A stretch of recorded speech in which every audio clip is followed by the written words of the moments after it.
Welcome back, everyone, to this edition of the Legends of Sport podcast. And I'm back with you with a very, very, very special guest today, the legendary Sue Bird. Um, I joke with Sue on the podcast that we consider her an active legend, that she's still playing, but in our book, she fits the definition of Legends of Sport perfectly. So great to connect with Sue. A lot of things we touched on today.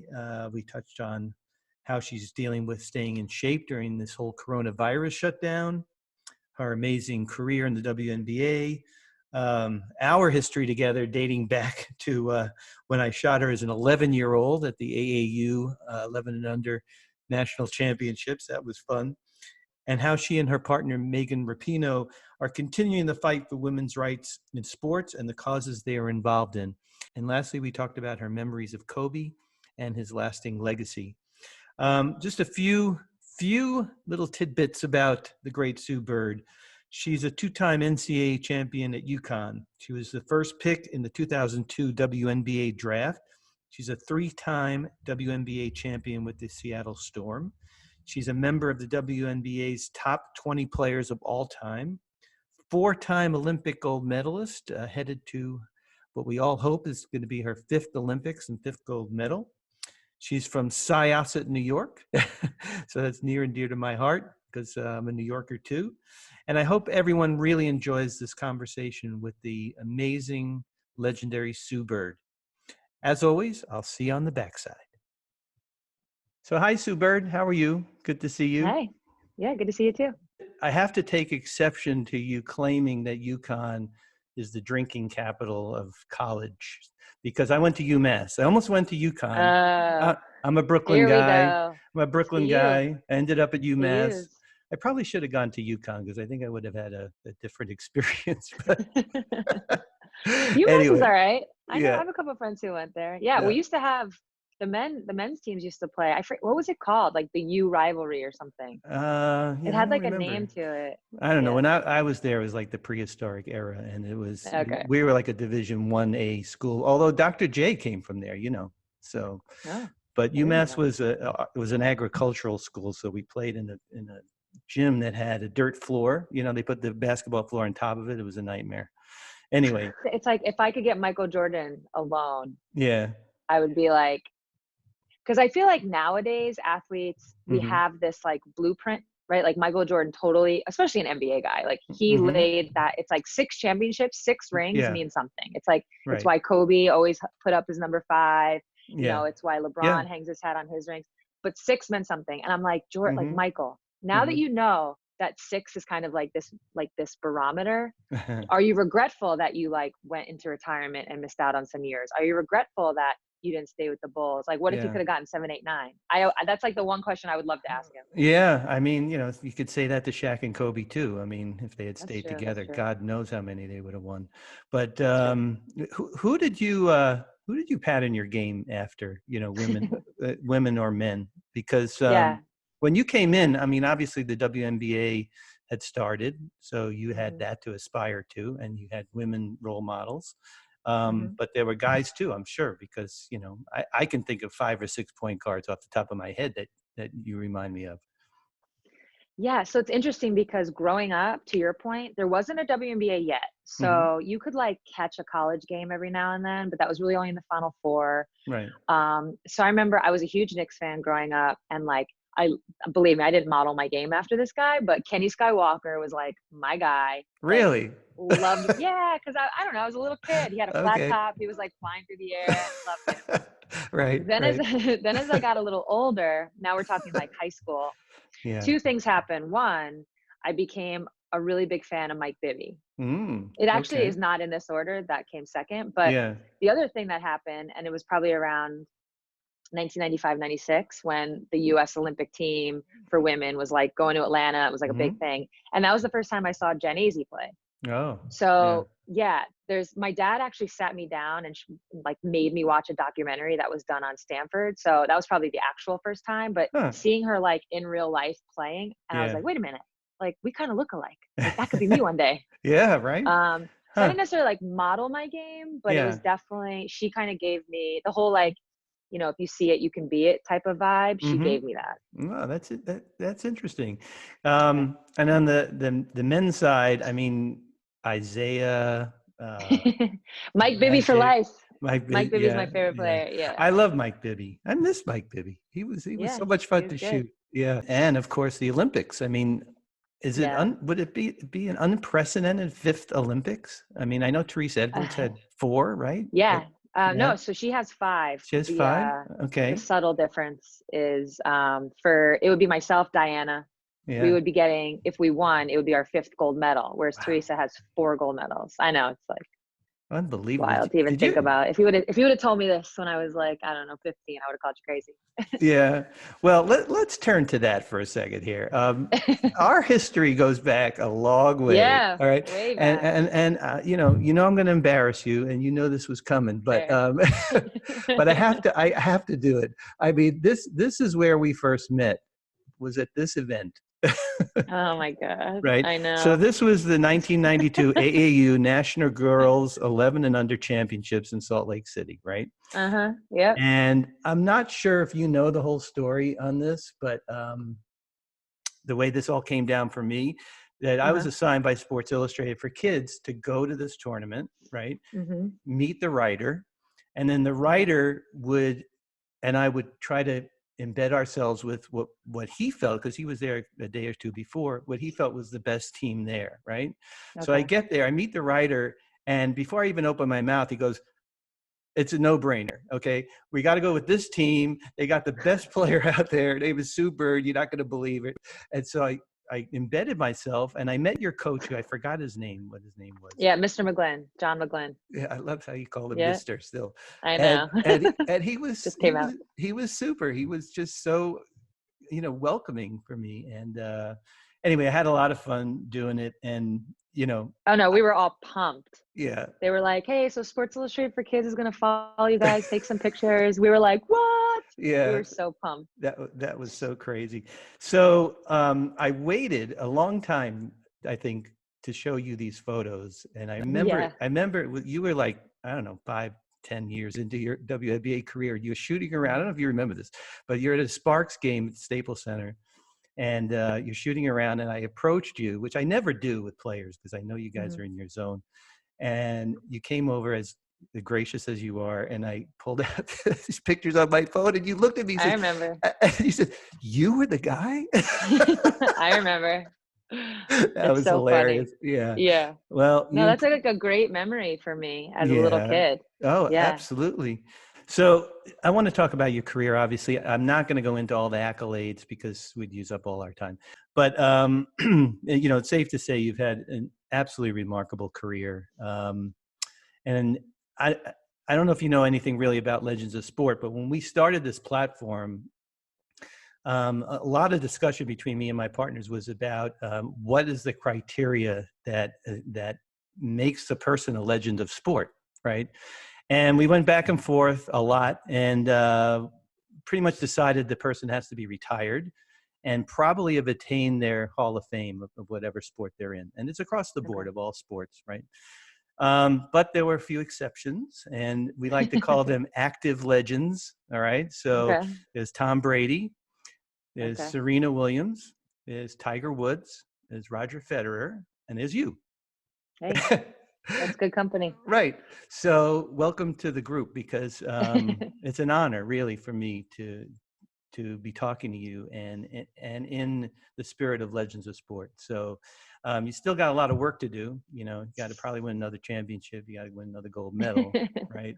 Of course, yeah. And I read that you said recently that you're trying not to beat Father Time. You're just trying to tie him.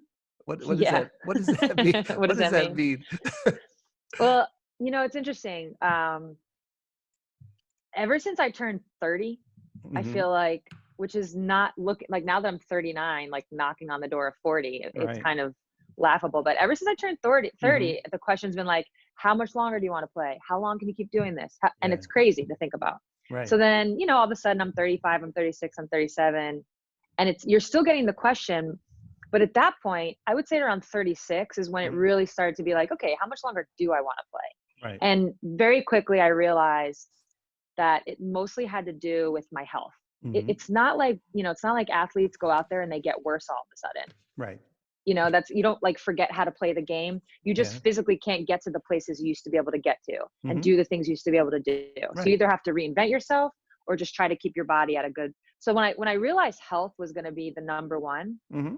and people always say, oh, athletes, you can't beat father time, which you probably can't at some point. Yeah. At some point, and I joke 40 is the new 30, so I'm not trying to put this on anyone, but at some point Yeah. it does catch up. Yeah. So I'm just saying, I'm actually not trying to beat him. I'm not trying to get back to where I was at 30. Right. I'm just trying to stay the same for like from here for like maybe another, who knows, year or Yeah. two. Right. I can't go backwards. I am trying to Mm-hmm. go forwards either. So I'm just Yeah. trying to stay where I am. Yeah, I hear you. You also said something very interesting when you were talking about your young teammates on the Storm a couple of years ago, and you said, "I want to be a leader who shows them how to be great." End quote. It's very Mamba-esque, by the way, because I remember Kobe saying the same thing when he had a young team, towards the end of his career. How do you see your role on the team now? You are the wily veteran. I mean, you're the oldest player in the WNBA. I hate to rub that in, but you are. No, it's fine. Proud. It's all right. I'm the oldest photographer in the NBA. And there you go. So. Yeah, I guess the way I see myself is, again, trying to stay at a high level personally. Mm-hmm. Like I'm not on the team just to be, the veteran with the advice. Right. And who, I still want to be like someone who's performing, someone who's out there with these players. Mm-hmm. But I just think about when I was their age and, the way the Storm kind of evolved, myself and Lauren Jackson, we were like that 1-2 punch for all these years. We never really had, don't get me wrong, we had players older than us on the team, but not that had experienced what we had experienced. So I look at Stewie and I look at Jewel and I'm like, wow, like if I could just give them all the things I've learned, all the experience. Because at the end of the day, the one thing you can't speed up is experience. Right. But if you can have someone who's kind of like shedding light, it's on them to like make it their own and do it their own way. I encourage that. Yeah. Yeah. But I also like to kind of help them along and speed up the process if I can. Right. And you had an opportunity to take your game elsewhere at some point, right? Yeah. And you decided to stay in Seattle. I know it was, you went back and forth on that a lot. Can you talk about Seattle? Because it's one of my favorite cities, not only in the WNBA and the NBA, but in the world, honestly. And we have very good friends up there and we try to get up there. And I miss going up there during the NBA season.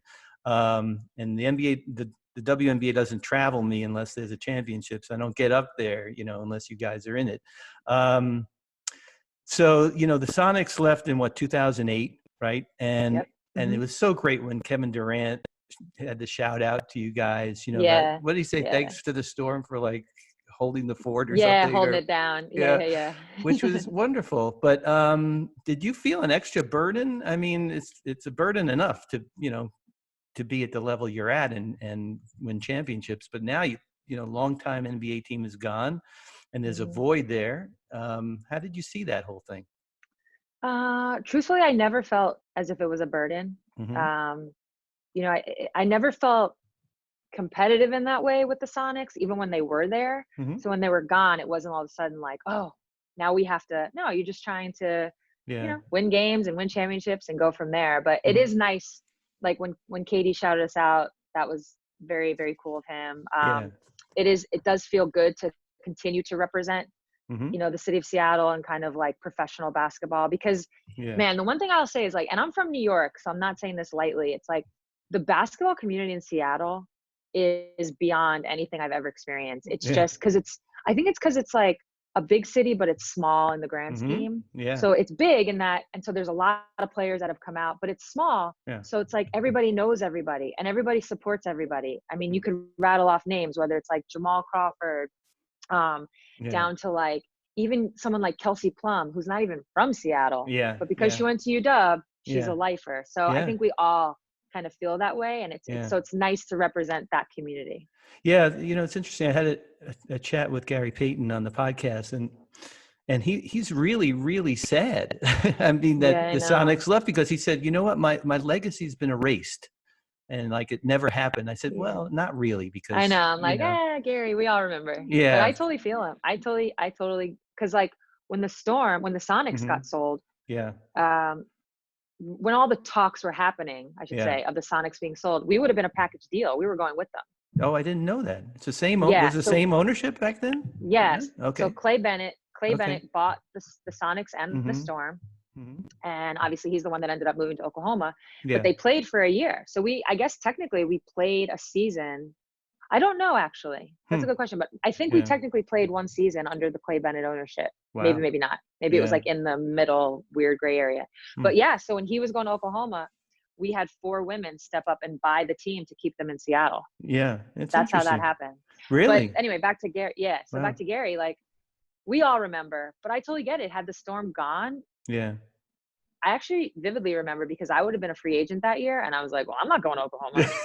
Like, this is my team. Like, I don't want No to leave this. offense to our friends in Oklahoma, but yeah, I No, get no, it. it wasn't about them. It was No, I more know. like, no, Of course. Seattle's my team. Yeah. Yeah. Right. But Right. yeah, I do. I mean, hopefully the Sonics come back, and I know the city kept the name. So Yeah. that's a good thing. The name and the banners, those are Yeah. ours. No, it would be great. I think the city deserves it. I mean, they're going to have an NHL team, right? So Yeah. at some point. So, um, I find it really interesting that you and Megan are two of these top athletes in your sport, and you play basically in the same city. She's down I-5 in Tacoma, and you're up in Seattle, and your seasons kind of overlap, right?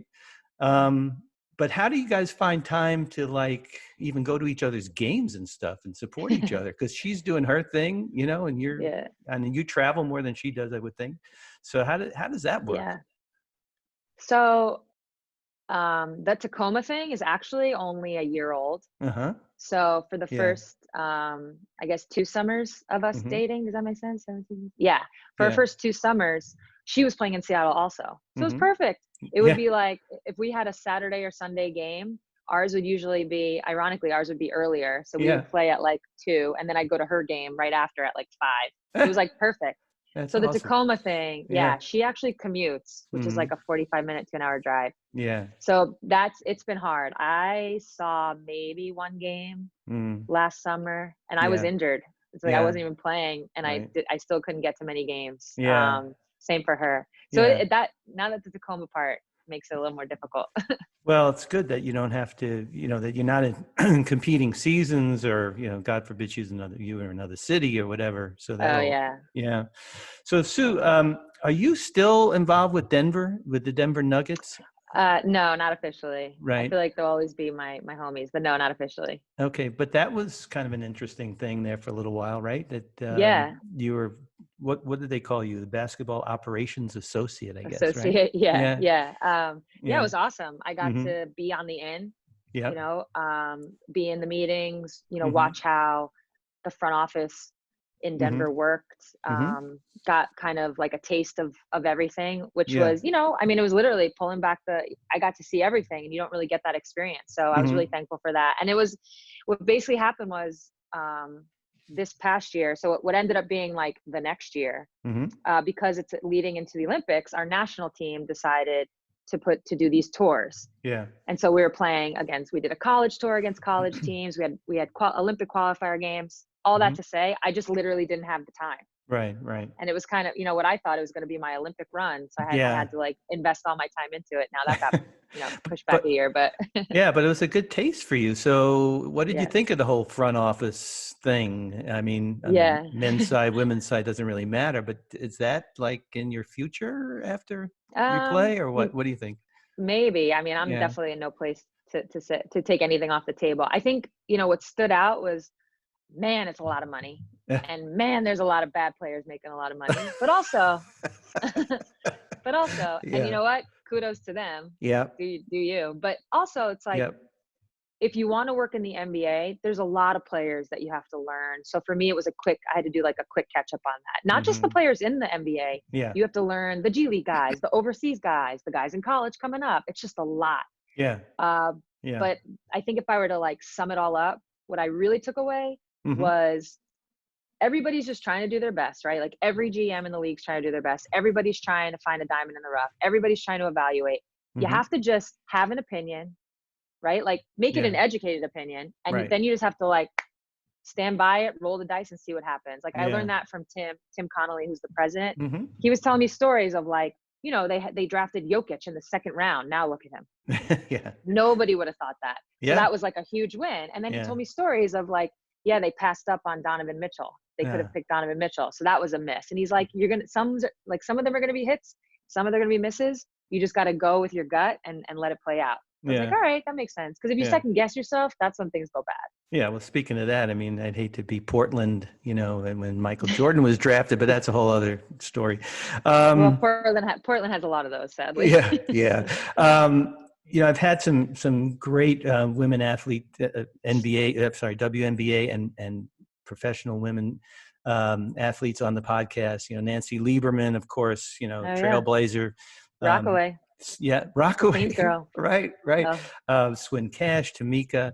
Um, More and more women are getting involved on the men's side. You're seeing the male players backing you guys more. I mean, it's so great for me to see that those lines are now there's no line anymore. It's like yeah. got women referees in the NBA. It's like a given. That's got to be really, I guess, uh, good for you to see. How vocal you guys have been with equality in sports and pay and workplace and all that. I just Mhm. have to preface all that by saying that my wife has been a longtime Title IX coordinator. I have three Okay. daughters, so You're in the everything. front lines. Yes, so this is a topic that is very much at our dinner table all the time. Yeah.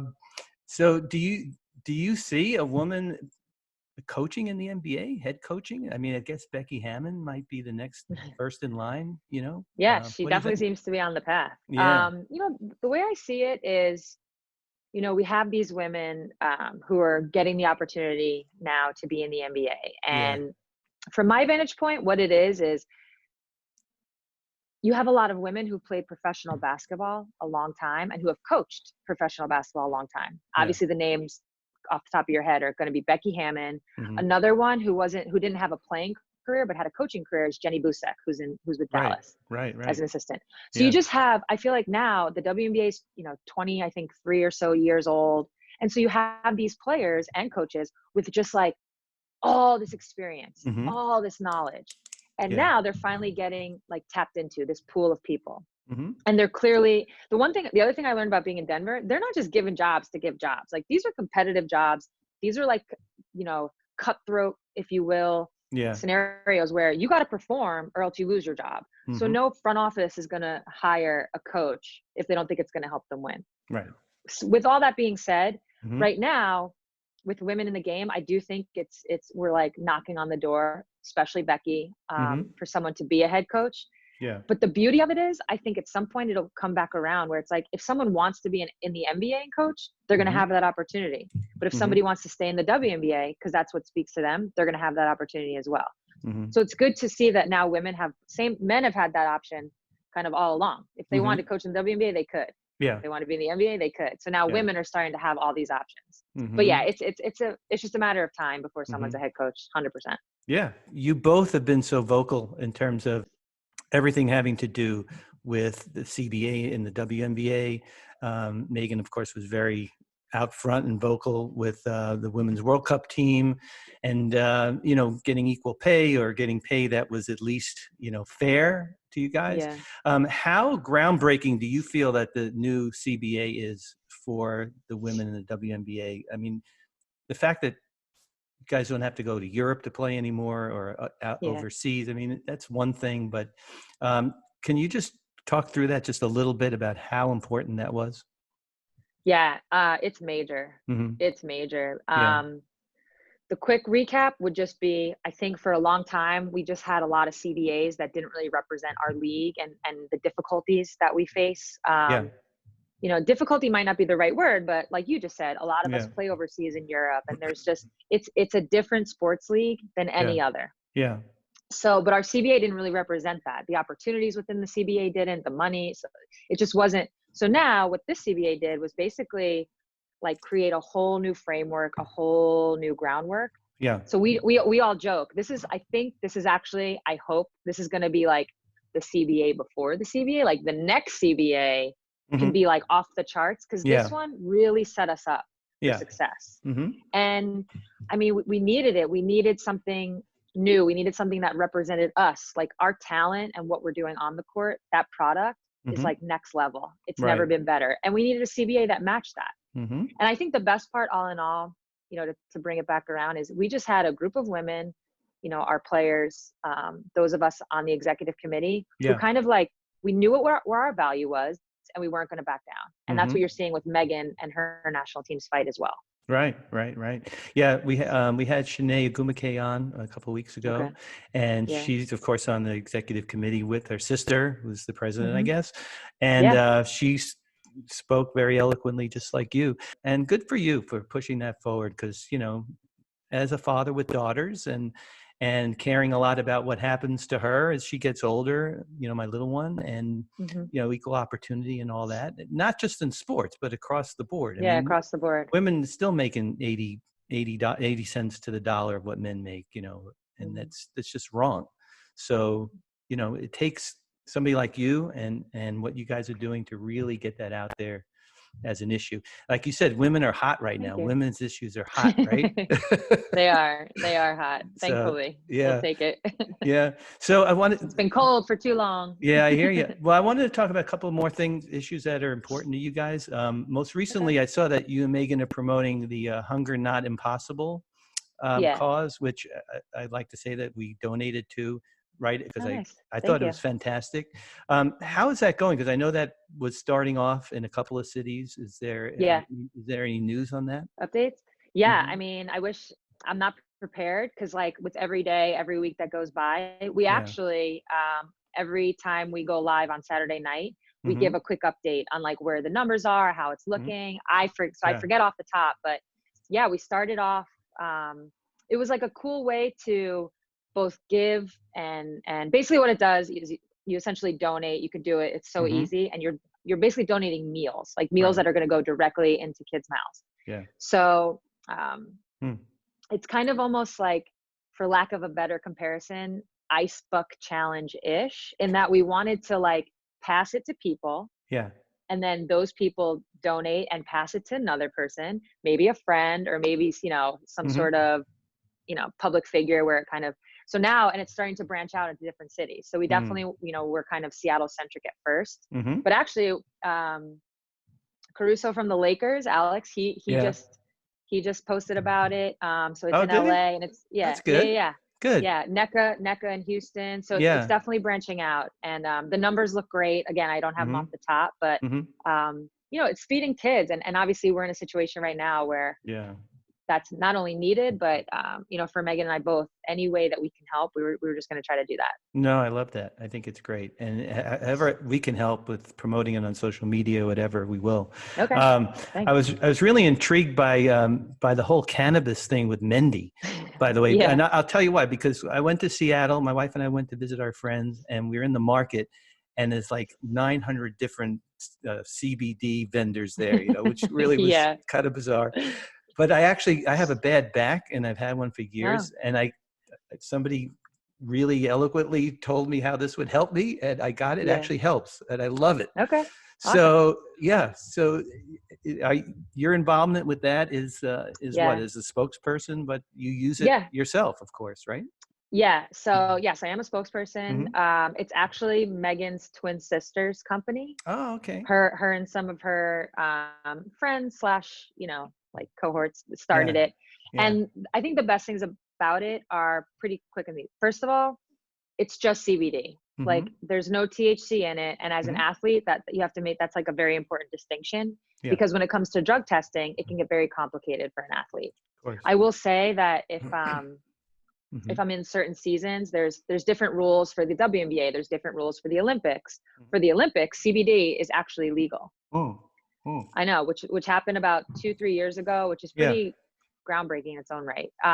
So anyways, Mm. yeah, CBD for me personally, there's like a topical that you can rub on. So if your Yeah. elbow's hurting, you rub it Right. on your neck. And Yeah. then you can take it orally, like there's a gummy, so the topical I'll use like if my knee hurts, Mm-hmm. I'll rub that on there. Or to your point, my back, I'll use it on my Yeah. back and my neck. Yeah. But then the topical, the one I take by mouth, that's to just go to sleep. And the best part is it's not gonna like knock you out. Mm-hmm. It doesn't make you feel groggy on the other end either. It's just Yeah. something that helps with your sleep. Mm-hmm. That's it. It's just like this accompaniment that kind Yeah. of gives some deep Z's. Yeah, I got to look into that a little more because that's one of my problems is insomnia, and I've gone Oh, back and this could forth really help you. with Ambien and all kinds of crap, Uh, and who needs it? See, yeah, like Yeah. I'll be, especially when I travel to Europe for like Mm-hmm. my overseas stuff, that first week, it Mm-hmm. can be tough trying to adjust because you're Yeah. practicing, you're playing in games, you're trying to Right. sleep. So I've Right. done the whole like Advil PM or even NyQuil. And Yeah. I feel groggy in the morning. It Yeah. just gives me like a lull that I don't like. Yeah. No, And this, in my experience, doesn't do it. And you yeah. also don't get high. I feel like people think Yeah. they hear Right. cannabis Yeah. and they're like, oh, how high do you get? I'm like, Right. CBD, you would Yeah. have to take so much to get high the way we consider. That's like a THC thing. Right. Right. I understand. Yeah. Yeah. I had Ricky Williams, the former NFL player, on the podcast Yeah. early, and he's a huge he's like one of the earliest I guys to get remember. into it. Yeah. I And remember. it shocked me actually because I didn't know all this stuff, but I love the therapeutic part of it. I mean, I really do. Yeah. I put it on my back before every game because you know how I sit on the floor and Yeah. I'm an old guy and it takes a while to get up and all that You stuff. got that So cool little chair though, no? yeah, there you go. Right. Hey, I gotta ask you as a photographer, okay? Okay. I gotta ask you about the ESPN body issue because Okay. first of all, I wouldn't have the guts to be the photographer for that. Bear it all. Yeah. Well, To be the photographer. no, to be the photographer, I mean, it's just like, Oh, okay. I mean, kudos to both of you guys for doing that. I mean, first of all, the first same-sex couple on the cover, right? Ever. Yeah. Yeah. And I mean, what was that day like? I'm just curious. How was that Um, all done? Was there like a lot of yeah. wine involved? I mean, was there? No, no. It's like actually in the morning because Yeah. it's like an all day thing. Yeah. No, so here's what I'll say. Well, Megan had done it before. I Yeah. think she's like the only two-timer. So she had done it before. So she knew exactly what to expect. Mm-hmm. And for me personally, maybe if I was younger, but like I think I was 30, it's only a couple years ago, so probably like Yeah. 37. I Yeah. mean, the amount of teams and locker rooms and, showers that I've had to take, it's like I'm Sure. so numb to being naked around people. And don't get me wrong, a locker room with your team Yeah. is not the same as strangers with video cameras and photo, and Yeah. cameras like Yeah. constantly snapping. Yeah. Of But course. at some point you just kind of like Yeah. in a locker room, at some point you just get numb to it, you tune it out. And so I Mm-hmm. felt that was very similar. Like I was like, all right, whatever. This is like, Yeah.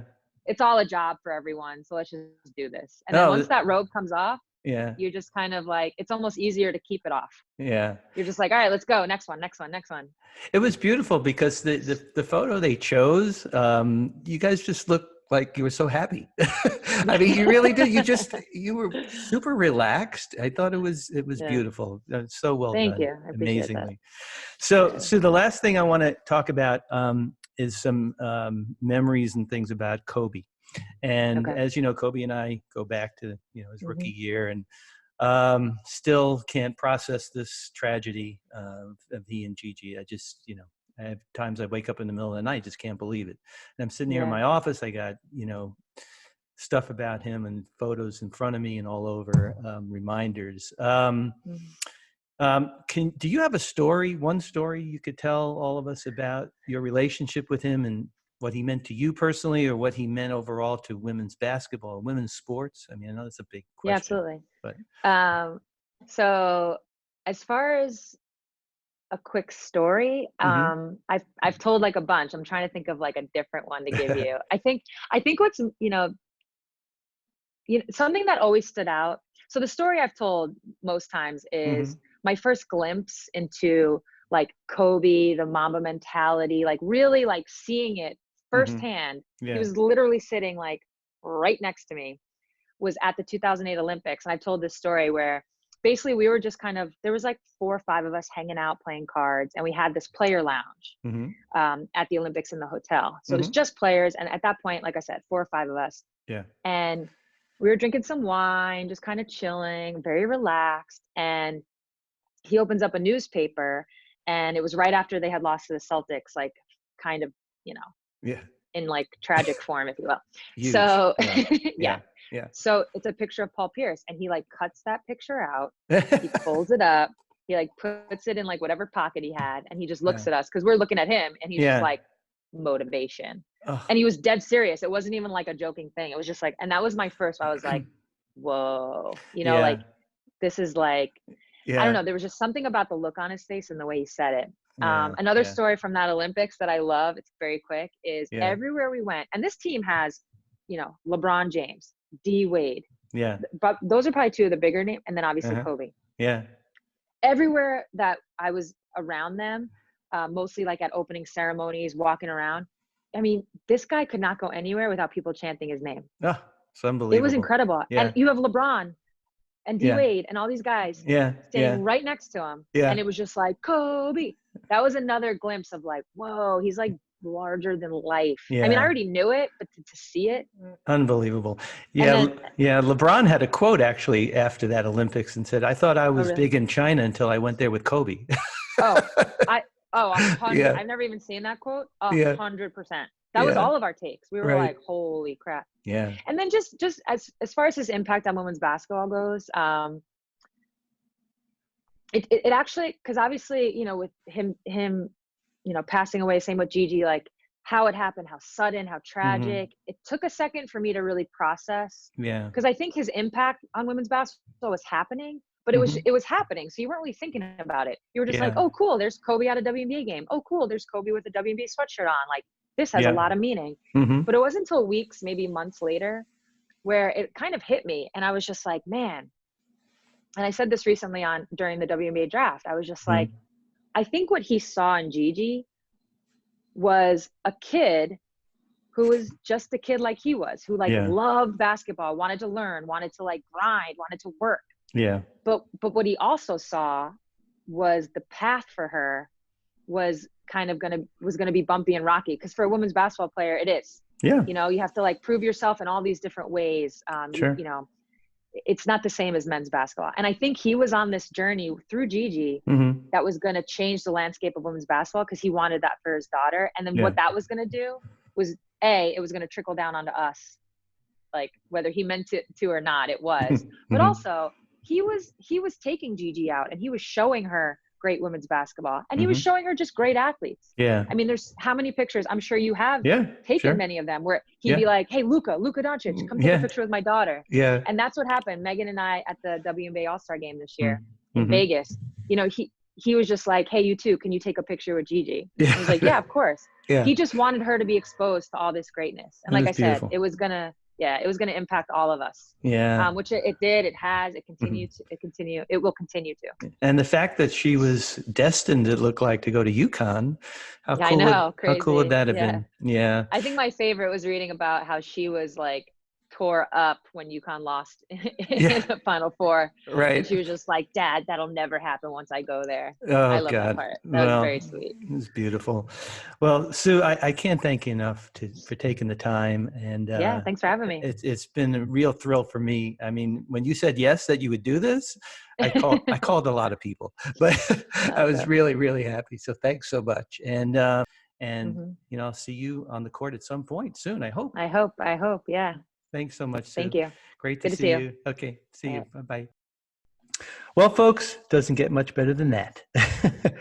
Thank you so much to the legendary Sue Bird for taking the time. I know how busy you are, and I just can't thank you enough for speaking with us today and letting me walk down memory lane with you all the way back to when you were 11 years old. But so great to talk to you about your iconic career, all the great things that you're doing out in the world to level the playing field for men and women, to call awareness to all the causes that you and Megan are so deeply involved with. So thanks so much for everything and for being part of the Legends of Sport podcast. So folks, keep following us on our social media.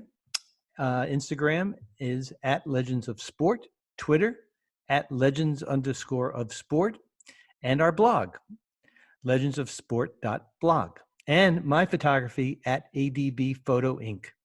Really, really, really happy to have brought this podcast to you guys today. We have many more coming. So keep tuning in, keep downloading, and tell your friends. Until then, folks, we'll see you next time. Stay well and stay safe.